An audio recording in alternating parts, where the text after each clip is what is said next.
مصدق ملک صاحب، کیا سوچ رہی ہے آپ کی حکومت؟ ٹھیک ہے، ہمارا بنگلہ دیش ہمارا بھائی ہے، لیکن ہمیں تو اپنا نیشنل انٹرسٹ کو سیف گارڈ کرنا ہے.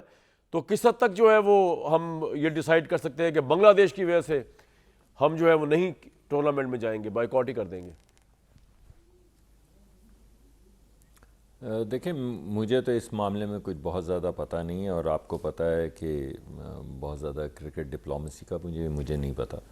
لیکن میں آپ کو یہ کہنا چاہوں گا کہ کھیل ایک ایسا میدان ہے جس میں آپ ایک طرح سے برابر ہو جاتے ہیں، اور جو کرکٹ ڈپلومیسی ہے، جو کھیل کی ڈپلومیسی ہے، یہ بہت سے سٹریسز جو ہیں ان کو ختم کر دیتا ہے. صحیح ہے. تو پہلے تو سپورٹس مین شپ کو مد نظر رکھتے ہوئے اور ڈپلومیسی کو سامنے رکھتے ہوئے اور وہ سپیس پیدا کرنے کے لیے جس میں تمام جو خطے کے ممالک ہیں وہ آپس میں کوئی کام تو سلیقے سے ایک اچھے سے کر سکیں، کھیلوں کو پروموٹ کرنا چاہیے.